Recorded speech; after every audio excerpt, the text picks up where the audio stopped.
బోధ ఇప్పటికీ మన కోకొల్లల గ్రంథాలు ఉన్న ఆ గ్రంథాల్లో ఉత్తమమైనటువంటి గ్రంథం భగవద్గీతగా మనం చెప్పుకుంటూ ఆ భగవద్గీతను నేను బాగా లోతుగా అధ్యయనం చేస్తూ మా కరాలపాడు గ్రామంలో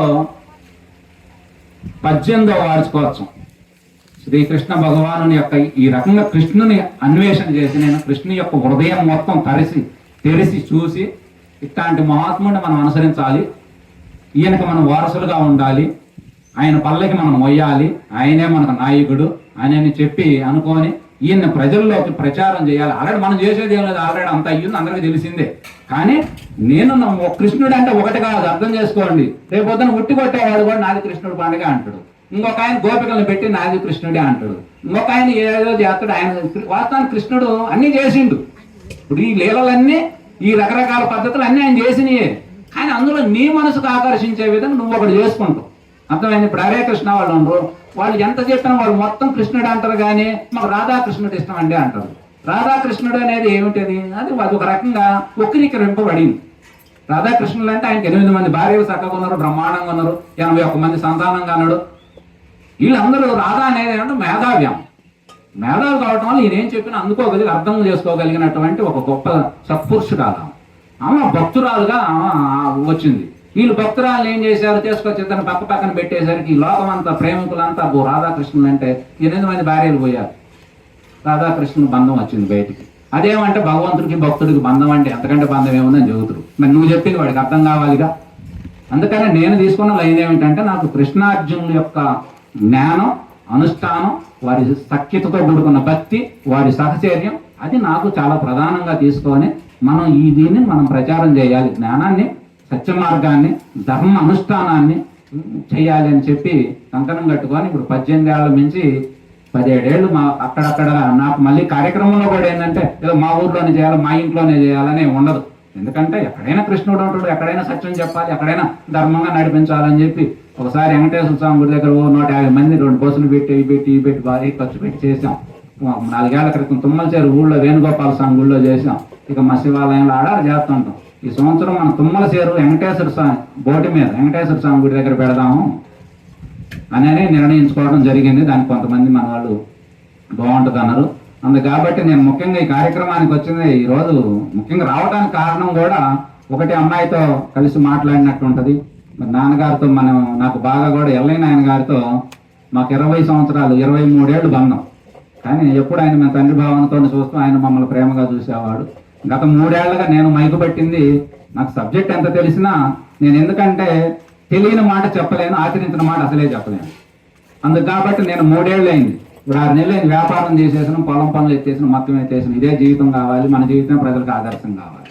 ఆ విధానంలోకి వచ్చిన తర్వాతే నేను అమ్మాయిని కూడా కలిసినట్టు మీ అందరిని ఒకసారి కలిసి రేపు 16వ తారీఖు ఒకవేళ మీ గ్రామాల్లో కూడా చేస్తూ ఉంటారు. మాకు ఉదయం 6 గంటల నుంచి నైట్ 10 దాకా కార్యక్రమం ఉంటుంది. ఉదయం 7 గంటలకల్లా 6 మంది డోళ్ళకి ఆడ పెడతాం. పాడేవాడు పాడుతుంటాడు, టిఫన్ వచ్చిన వాళ్ళు టిఫన్ ఉంటుంది. ఆ తర్వాత నడుస్తుంటది స్వామివారి కాసేపు పూజ కార్యక్రమం, వెంకటేశ్వర స్వామి పూజ, తర్వాత కృష్ణుని యొక్క అష్టోత్తర శతనామావళి, గీత అష్టోత్తర శతనామావళి ఇవి నడుస్తుంటాయి. మధ్య మధ్యలో ఎవరన్నా ఇట్లాంటి వాళ్ళు వస్తే కాసేపు మాట్లాడిస్తూ ఉంటారు. ఖాళీగా ఉంటే 6 మంది డోళ్ళకు నడుస్తుంటాయి పాటలు. ఈ విధంగా ఇది భక్తులకు సంబంధించినటువంటి కార్యక్రమంగా. నాకు బంధువులు చాలా మంది అంటారు, కానీ నేను ఎప్పుడు బంధువులు ఇందులోకి ఎంటర్ చేయను. ఎందుకంటే ఆ కార్యక్రమం వేరు. ఇందాక అమ్మాయి చెప్పింది, నాన్నగారి కార్యక్రమం రేపు గ్రామం అంతా పెడుతున్నాము. ఎందుకంటే గ్రామానికి సంబంధించిన వ్యక్తిగా కూడా భావిస్తున్నారు. 40వ రోజు మాత్రం మన భక్తులకి శిష్యులకే పెట్టుకుంటాము. అది ఎందుకంటే సపరేట్ చేయాలి మనం. అది వేరు, ఇది వేరుగా చూడాలి. అందుకని నాకు వ్యక్తిగతమైనటువంటి భక్తుల్ని మనం కలుపుకోం. ఎప్పుడు కూడా అసలు ఏ పని చేసినా దైవం ఇంక్లూడ్ లేకుండా నేను పని చేయలేము. మనం ఆ విధానంలో చేస్తా చక్కగా కార్యక్రమం చేస్తున్నాం. ఆ కార్యక్రమానికి చెంగారపాడు గ్రామం నుంచి మీ అందరిని కూడా ఆహ్వానం తెలిపితే ఉదయం వచ్చి సాయంత్రం దాకా ఉంటే, ఎందుకంటే నేను కార్యక్రమాన్ని ఒక ప్రణాళిక ఏమిటంటే ఉదయం ఇట్లా చదువుతా ఉంటే ఎవరైనా బయట వాళ్ళు వస్తూ ఉంటారు, 7 మంది 10 మంది పరిచయం ఉన్న వాళ్ళని నేను 2 పద్ధతులు తీసుకుంటున్నా. ఒకటి, సమాజంలో మీలాంటి వాళ్ళందరూ, మీరంటే మీరు తెలియదు అనుకోబాబు, మీ అందరూ కూడా తెలుసు, నేను చూపటం ఒకటి. కాకపోతే కొద్దిపాటి తెలిసిన వాళ్ళు కూడా కాస్త మైక్ ఇచ్చి మాట్లాడేయటం, అట్లాంటి చేయటం కూడా. ఎందుకంటే వాళ్ళ పాస్టర్స్ విపరీతం తయారవుతా ఉన్నాం. ఈ ఊరికి 10 మంది, మనకు అసలు బోధకలు ఎక్కిరానికపోతే వాళ్ళు ఎప్పుడు చెబుతారు. అందుకనే ఏ కొద్దిగా తెలిసినా కూడా నువ్వు చెప్పగలవు, నువ్వు చెప్పు కాసేపు అని అతను మనోధైర్యం కల్పించి అతను కూర్చోబెట్టించి 4 మాటలు మాట్లాడిస్తే అతను కొంత ధైర్యం పుంజుకొని రేపు పొద్దున ఏం చెప్పాలో ఆలోచిస్తాడు. మొన్న అంకలరావుకి నేను ఒక చోట మైక్ ఇచ్చి మాట్లాడించు 5 నిమిషాలు. మరుసనాడు ఫోన్ చేసి అన్న ఏడన్నావు అంటే రేపు ప్రవచనానికి పోవాలి కదా దాని గురించి ఆలోచిస్తున్నాను అంటే ప్రవచనం గురించి ఆలోచిస్తుంటే ఏం చెప్పాలని మామూలుగా అయితే నేను ఆలోచించు అంటే దీనికి గుణం ఏంటంటే దీనికి ఇక్కడ అంకలరావు సుబ్బారావు కాదు, ఈ మనసు గుణం ఏమిటంటే నువ్వు దేన్ని దానికి పట్టిస్తే అది ఆ పని చేస్తూ ఉంటుంది, ఎగురుతూ ఉంటుంది అందులో పడి. అర్థమైందా? అంత ఎగురుతూ ఉంటుంది కాబట్టి మనం ఏం చేయాలి దీనికి? ఇప్పుడు మాలాంటి వాళ్ళందరూ మేము చేసేది ఏంటంటే మంచి పిచ్చిలు ఎగుతున్నాం మీ అందరికీ. అంతకుముందు ఏమైనా కాస్త మందో మద్యమో లేకపోతే ఇంకా ఏదో ఇతర అవసరాలు ఉంటే అవన్నీ కొక్కాలు తొలిగిచ్చి ఈ మంచి కొక్కాలు దాన్ని తగిలిస్తున్నాం, హాయిగా సుఖంగా ఉంటారులేమని. కొన్నాళ్ళకి ఏంటంటే ఈ మంచి కొక్కాలు కూడా వదిలించుకోవాలి. వివేకానంద చెప్పిన మాట ఏంటంటే చెడేమో ఎనప సంఖ్యలు, మంచేమో బంగారపు సంఖ్యలు, ఏదైనా సంఖ్యలే మొత్తం మీద. అందుకని ఎనప కొక్కాలు మొదట ఏంటంటే చెడును తొలగించుకోవాలి, తర్వాత ఏం చేస్తే దాని స్థానంలో మంచిని పెట్టాలి, ఆ తర్వాత మంచిని కూడా తీసేయాలి. అది స్వజ్ఞానం ద్వారా జరిగింది అని ఈ రకంగా కూడా కాస్త నేర్పాలని అట్లా ఏదైనా 10 మంది చెప్పేవాళ్ళు వచ్చినా మన చుట్టుపక్కల ఉన్నటువంటి గ్రామాల వాళ్ళందరికీ కూడా 15వ తారీఖు మన ఎల్లయ్యనాయన గారి కార్యక్రమం ఉంటుంది. 16 వచ్చింది ఎట్లా నేను మా ఇది కలిసి వస్తుంది ఏమి ఇబ్బంది అయిద్దాం అనుకున్నా, ఎట్లా అనుకోకుండా డేట్ కూడా తేడా వచ్చింది కాబట్టి 16వ తారీఖు ఉదయం వచ్చి సాయంత్రం దాకా పాటలు పాడేవాడికి పాటలు, మాటలు చెప్పేవాళ్ళకి మాటలు, సేవ చేసేవాళ్ళకి సేవ. ఇట్లా మీ ఇష్టం ఏం చేద్దాం అనుకుంటే అది చేయొచ్చు, హాయిగా ఉండొచ్చు బ్రహ్మాండంగా. ఆ కార్యక్రమంలో చిన్నగారిపాటి నుంచి మీరు అందరూ కూడా వచ్చి సొంత కార్యక్రమం లాగా దైవపరమైన కార్యక్రమాలు ఇల్లే ఉంది, వాళ్ళదే కార్యక్రమం, ఖర్చు వాళ్ళే పెట్టుకుంటారు. కానీ మనం సేవ చేయాలి, కాస్త నీళ్లు పోయాలి, కాస్త చేయాలి, కాస్త అవసరమైతే చూడవాలి. వాళ్ళతో మనం ఎందుకు అనుకోకూడదు, ఈ రోజుకి ఈ క్షణం ఆ ఇల్లు మంది వాళ్ళది కాదు, మన దానిగా భావించాలి. మనకి ఎట్టి వ్యత్యాసాలు లేవు. వాళ్ళు మనల్ని అంత ప్రేమగా చూసుకునే దేనికి ఏం చూసి మనల్ని మనం దేవుడు పెట్టలేమని వాళ్ళు కూడా దేవుడు పెట్టలేదు. అట్లా భావించి మనందరం కూడా ఐక్యతతో చేసుకుంటే వాళ్ళు బరువు అనిపించదు. సరే కార్యక్రమం ఏదో ఒక పేరు ఉండాలి, పలానా ఎల్లయో పొల్లో ఎవరి పేరో పెడతాం, వాళ్ళ పేరు మీద వాళ్ళ ఇంట్లో జరుగుతుంటది. అయినా గురుబెట్టలు గురు సంతానం సేవ అంటే అర్థమైంది ఇదే, అందరం ఐకమత్యంతో తలా ఒక చెయ్యేసి పని చేయటం, ఏదైనా ఒక రూపాయి ఏదైనా బయట అవసరం తెత్తాలని నేను తెచ్చి ఇవ్వటం, ఇట్లా అందరం చేసుకుంటే దైవ కార్యక్రమం, దైవ వాతావరణం ఇవన్నీ పెరిగితే మానవ జాతి అంతా సుఖంగా ఉంటుంది. మానవుడు ఎంత సుఖంగా ఉంటే సృష్టి మొత్తం అంత సుఖంగా ఉంటుంది. ఎందుకంటే సృష్టి అంతా మానవుడి మీదే ఆధారపడింది. ఇతర జీవులు 84 లక్షలు ఉన్నా కూడా వాటి వల్ల సృష్టికి నష్టం లేదు. మోతాదు ప్రకారం ఏమి చేయాలో అయ్యే జాతి అంతవరకే ఉంటాయి. కానీ వీడికి అతిక తెలివి ఎక్కువైపోయి సృష్టికి ప్రతి సృష్టి చేయటం, ఉన్న సృష్టిని నాశనం చేయటం, ఇవన్నీ సృష్టిని అంతా తన చేతుల్లోకి తీసుకొని సృష్టికి వెదురు ప్రయాణం చేస్తున్నాం మనం. అందుకని మానవుడు ముందు ముఖ్యంగా సుఖంగా ఉండాలి. సుఖంగా ఉండాలంటే మంచి చెడులు తెలియాలి. ఎప్పుడు కూడా సుఖం ఏమిటంటే మనం సంతోషంగా ఉండటం, నలుగురిని సంతోషంగా ఉంచటం, అదే దాని గుర్తుందా. ఆ విధానంలో మనం ప్రయాణం చేయాలి.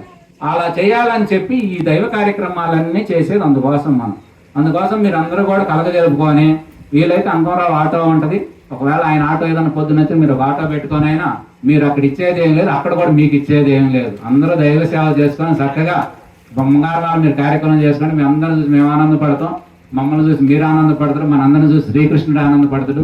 పైగా నాకు పగులు చెప్పే అవకాశం ఒకవేళ తక్కువ ఉంటుంది. ఎందుకంటే కృష్ణుని మీద బాగా పూర్తిగా అధ్యయనం, 2 అధ్యాయం భారతం భాగవతం 2 సంపూర్ణంగా అధ్యయనం చేసిన వాడితే కృష్ణుడు అర్థమయ్యేది. ఒక్కొక్క ఇందులోనే లీలా మానసం ఎక్కువ ఉంటుంది భాగవతంలో, మన భారతంలో అనుష్ఠానం ఎక్కువ ఉంటుంది. ఆ కృష్ణార్జునుడు బంధం, ఆ యుద్ధ సన్నివేశాలు, ఆ అంతర్మదనం, ఆయన యొక్క కృష్ణుని యొక్క ఏదో ఆయన దేవుడు అయిపోయింది అనుకుంటే కుదరదు. ఆయన క్షోభ లోపల జరిగేటువంటి క్షోభ, ఆయన ఎత్తులు కుయుక్తులు, ఆయన ఒక రకంగా లోకం అప్పట్లో శిశుపాలుడు లాంటి వాడు, ఈయన అధర్మపరుడు అది దూషించేవాడు. ఎన్నో ఉన్నాయి. అసలు ఆ మర్మాలన్నీ చెప్పాలంటే గంటలు రోజులు చెప్పాలి.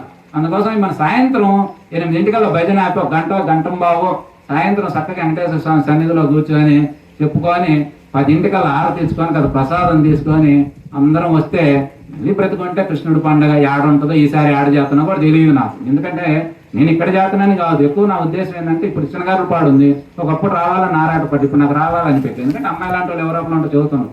ఇవాళ ఇంకా తండాల్లో రకరకాల ఊర్లో రకరకాల గ్రామాల్లో అమాయకులందరినీ ప్రీతంగా మత మార్పులు చేసేసి దేవతామూర్తులన్నీ తొలగించేసి పటాలన్నీ బయట పెట్టించి చాలా చేస్తాను. వీటి మీద నాకు ఆ జ్ఞానం ఉంది, కానీ ఆ జ్ఞానం నాడే ఉంచి సమాజం మంచి చెడులో మనం పనిచేయాలనేది నా డిపార్ట్మెంట్. అందుకోసం నేను చాలా గ్రామాలు తిరుగుతా. ఈ మధ్య ఎవరు వస్తానని ఎండబెట్టుకొని తీసుకుపోయి తలుపుపోయి బ్రహ్మాండంగా కార్యక్రమం చేయాలి, ఈ ధర్మ ప్రచారమే చేయాలనేది ఇక నిర్ణయించి కార్యక్రమం పోతాను. మీరందరూ కూడా నాకు నెంబర్లు అయితే ఎవరు వీరస్వామి అంకలరావు వాళ్ళు చేస్తా. మీరందరూ కూడా రావాల్సిందిగా కోరుకుంటూ, ముఖ్యంగా మరి ఈ కార్యక్రమం పెట్టుకున్నటువంటి అంకుల్ గారు, వెంకాయమ్మ గారు పుణ్య దంపతులు, మంచి పిల్లలు, చక్కగా కోడళ్ళు, మనవాళ్ళు, మనవరాళ్ళు, మంచి మనసు, చక్కగా బ్రహ్మాండంగా చేసుకున్నారు. మీరు కూడా అప్పుడప్పుడు సంవత్సరానికి ఒకసారి కార్యక్రమం పెట్టుకోండి. ఎందుకంటే పెద్దలు ఏది ఆచరిస్తే పిల్లలు దాన్ని ఆచరిస్తారు. ఇప్పుడు మన సాంప్రదాయం అనేది ఎక్కడి నుంచి వచ్చింది? మన పూర్వీకుల నుంచి వచ్చింది. రేపొద్దున మనం సరిగ్గా పట్టించుకోకపోతే మన ఇల్లు పొరుగు మీకేందంటే మీకున్న వాతావరణం వాళ్ళు వీళ్ళు ఎక్కువ ఉండి అసలు ఇవాళ క్రైస్తవ మతంలో జరిగే డూబేందో తెలుసా? కులాలు ఏమైనా తేడా వస్తే మీరు ఎస్సీలా అయితే నువ్వు పాటు ఏంది, నువ్వు మనవాడు అయితే కులం వాడికి దాని దేవుడికి ఏం సంబంధం? మన భక్తుల్లో ముస్లిమ్స్ భక్తులు ఉన్నారు, క్రైస్తవ భక్తులు, మరి అనేక రకమైన కులాల్లో భక్తులు, గొప్ప గొప్ప భక్తులు ఉన్నారు, దైవాన్ని చక్కని దైవతు దర్శించిన వాళ్ళు. అట్లాంటి భక్తులు ఉంటే ఎక్కడ అవసరం అయితే కులం అవసరం అయితే నీ మా కులంగా నువ్వు మాలో ఉండాలిగా అంటాడు. ఈ రకంగా మన వాళ్ళందరినీ మార్చడానికి కూడా అవకాశం ఉంటుంది. మీరు రోగాలు తగ్గుతీ, రొట్టెలు ఇవన్నీ తీసేయాలి, మన పనికిరావు. దైవాన్ని మీరు సంపూర్ణంగా విశ్వాసంతో నమ్మండి. చక్కగా పొండీలు మీ ఆరాధన బ్రహ్మాండంగా ఉంది. ప్రతిరోజు సాయంత్రం పూట ఇంట్లో దీపారాధన చేసుకోండి. వారానికి ఒకసారి గుడికి పోండి. పిల్లలు పుట్టినరోజులు, తన పెళ్లి రోజులు ఏమైనా ఉంటే ఇంట్లో చేసుకోండి. అర్చక స్వామి దగ్గర కుటుంబ సమేతంగా వెళ్ళి దర్శించుకొని అక్షంతలు వేయించుకోండి. ఎందుకు జరుగుతాయి? మనం మెయిన్ ఏంటంటే కర్మ సిద్ధాంతం చాలా ప్రధానమైనది. మనం చేసే కర్మలే మనకు వచ్చేది. మళ్ళీ కర్మ సిద్ధాంతంలో పోతే ఒక గంట కావాలి. అందుకోసం మీరందరూ కూడా ఉండాలి. అందరూ కూడా మరి అంకుల్ని, వెంకాయమ్మ గారిని, వారి కుటుంబ సభ్యులందరినీ కూడా మనం ముక్కంటేశ్వర స్వామి చాలా పవర్ఫుల్ స్వామి. చూస్తుంటేనే కళ్ళల్లోకి నీటి చెమ్మ వస్తుంది. నాకు అంత బాగుంటాడు ఆ స్వామి యొక్క అనుగ్రహం. సీతారాములు, అభయాంజనేయ స్వామి వారు, ఇట్లా మన గ్రామం చిన్నది కానీ దేవతామూర్తులు, దేవాలయాలు ఎన్నో ఉన్నాయి. మన అర్చక స్వామి వల్ల దేవాలయ వ్యవస్థ అంతా బాగుపడ్డది. నేను ఎన్నో గ్రామాల్లో చదువుతున్నా. అర్చక స్వాములు అంటే జేబులో రూపాయి వేసుకోవటమే. అర్చక స్వామి వ్యవస్థ సరిగ్గా పనిచేసి పాటికి ఇంకా చాలా బాగుండేవాళ్ళు. అర్చక స్వాముల వల్ల అసలు ఈ మత మార్పులు వీటన్నిటికీ పడింది. ఎందుకంటే బ్రాహ్మణుల వల్ల అంత జరిగింది. కానీ వాళ్ళు లేకపోతేనే దాన్ని నిలబెట్టలేము. ఆ పని వాళ్ళు లేకపోతే నిలబెట్టలేము కదా. అందుకని వాళ్ళ వల్లే నష్టం ఉంది, వాళ్ళ వల్లే లాభం ఉంది. కాబట్టి మరి ఆ విధానంలో చేసుకుంటూ అందరినీ కూడా ఆ యొక్క స్వామి అనుగ్రహించాలని మనసా వాచా కోరుకుంటూ, మరి అమ్మాయి విజయలక్ష్మి వారి యొక్క తండ్రి గారి స్థానంలో అందరికీ తెలుసు, అంతకుముందే గురుస్థానాన్ని అలంకరించింది. వారి యొక్క వారసత్వాన్ని బాగా పుణికిపుచ్చుకున్నది. వాకులో అసలు అమ్మాయి చదువుతుంటే వాళ్ళ నాన్నగారు చెప్పినట్టే అనిపిస్తుంది మనకి. నాకైతే ఏం భేదం కనపడట్లేదు. ఆ వాయిస్ కానీ, ఆ గంభీరత్వం కానీ, ఆ డామినేట్ చేసే విధానం కానీ అవి మొత్తం కూడా కనపడతా ఉన్నది. ఇక రానున్న రోజుల్లో దేహం అనేది అశాశ్వతం. అందరం మేము చెప్పుకున్నాం, మేమైనా అందరం అదే పరిస్థితి. అందుకని అమ్మాయి జ్ఞానం ఉంది కాబట్టి ఎవరు చెప్పినా చేసేది ఏమో జరగాల్సింది జరుగుతుంది అన్నదే తప్ప మొక్కల్లో నాకేం అనిపించలే. అంటే జ్ఞానం వచ్చిన తర్వాత సత్యం రోజు మనం దర్శిస్తున్న మాటే మనం బాధపడి ఆడవలసిన పనే ఉంది. ఒకవేళ సరే భావన ఉంటుంది కొంత, దానివల్ల ఉంటే ఉండొచ్చు. అందుకని వాళ్ళ తండ్రికి ప్రతినిధిగా ఉన్నది. మన గ్రామాల్లో ఏది అలవాటు ఉన్నదో పాత పద్ధతులు, పాత అలవాట్లు వాళ్ళ నాన్న ద్వారా వచ్చినటువంటి అన్ని కూడా మనం అమ్మాయి మన సోదరి ద్వారా మీరు కార్యక్రమాలు కొనసాగించండి. అప్పుడప్పుడు మేము కూడా మధ్యలో కలుస్తూ ఉంటాం చక్కగా. అందుకని ప్రస్తుతానికి మనకు విజయలక్ష్మి అమ్మ గారు వాళ్ళ నాన్నగారికి ప్రతినిధిగా ఉన్నటువంటి గురువు. హరి ఓం తత్సత్. సర్వం శివార్పణం.